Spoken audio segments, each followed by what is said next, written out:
गुरु वो है जो अंधकार से प्रकाश की ओर ले जाए। गुरु वो है जो हमारी जिंदगी में ज्ञान का दीप जलाए। एक कहावत है, गुरु बिन ज्ञान नहीं और ज्ञान बिन जीवन नहीं।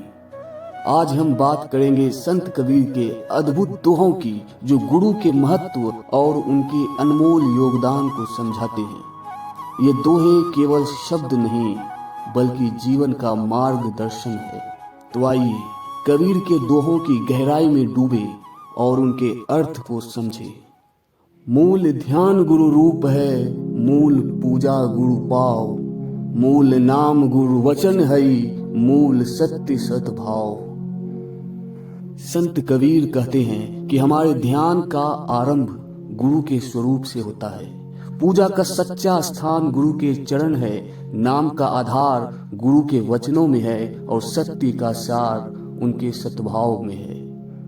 कबीर यहाँ गुरु को केवल एक शारीरिक व्यक्ति नहीं बल्कि ब्रह्मांडीय सत्य का प्रतीक मानते हैं। उनका कहना है कि जीवन में जो भी आध्यात्मिक प्रगति होती है उसकी जड़ गुरु में ही है। ध्यान, पूजा और सत्य का अनुभव तभी संभव है जब हम गुरु को अपने जीवन का केंद्र माने। गुरु मूर्ति गति चंद्रमा, सेवक नयन चकोर, 8 पहर निर्खता रहे गुरु मूर्ति की ओर। कबीर गुरु और शिष्य के संबंध को एक चकोर पक्षी और चंद्रमा के बीच के संबंध से तुलना करते हैं। जैसे चकोर पक्षी चंद्रमा को टकटकी लगाए देखता रहता है, वैसे ही शिष्य को अपने गुरु की ओर ध्यान केंद्रित करना चाहिए। गुरु की कृपा से ही शिष्य को जीवन में गति और दिशा मिलती है। ये दोहा शिष्य की निष्ठा और समर्पण की महत्ता को दर्शाता है। गुरु के प्रति अटूट विश्वास और ध्यान ही आत्मज्ञान की कुंजी है। गुरु बिन ज्ञान न उपजई, गुरु बिन मलई न मोस, गुरु बिन लखई न सत्य हो, गुरु बिन मिटे न दोष।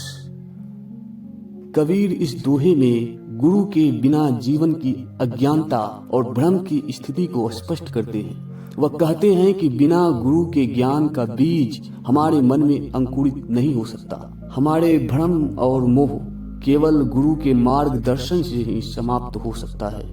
यहाँ गुरु को उस दीपक की तरह बताया गया है जो अंधकार को समाप्त करके हमें सत्य का प्रकाश दिखाता है। गुरु के बिना सत्य को पहचानना असंभव है और हमारे जीवन के बंधन टूट नहीं सकते। गुरु समान दाता नहीं, याचक शीश समान, 3 लोक की संपदा, सो गुरु दिन ही दान। इस दोहे में कबीर गुरु को ब्रह्मांड का सबसे बड़ा दाता मानते हैं। गुरु से बड़ा कोई दाता नहीं हो सकता, क्योंकि वह हमें वह ज्ञान देते हैं जो तीनों लोकों की संपत्ति से भी मूल्यवान है। गुरु हमें केवल भौतिक नहीं बल्कि आत्मिक संपत्ति का दान देते हैं, ज्ञान, शक्ति और मुक्ति।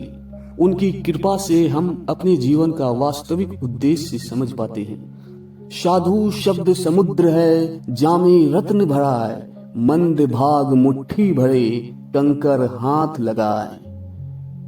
ये दोहा हमें संतों और गुरु के वचनों की गहराई को समझने की प्रेरणा देता है। कबीर कहते हैं कि साधु के शब्द समुद्र की तरह है जिसमें अनमोल रत्न छुपे हैं, लेकिन दुर्भाग्य है जो लोग इनकी गहराई में नहीं जाते, उन्हें केवल कंकड़ पत्थर ही हाथ लगते हैं। ये हमारे लिए एक सीख है कि हमें गुरु और संतों की बातों को सतही रूप से नहीं बल्कि गहराई से समझना चाहिए। गुरु का स्थान सबसे ऊंचा है। उनकी कृपा से ही हमें ज्ञान, सत्य और मुक्ति का अनुभव होता है। अगर ये वीडियो आपके दिल को छू गया हो तो इसे शेयर करें और हमारे चैनल को सब्सक्राइब करना न भूलें। आइए इस ज्ञान को दूसरों तक भी पहुंचाएं।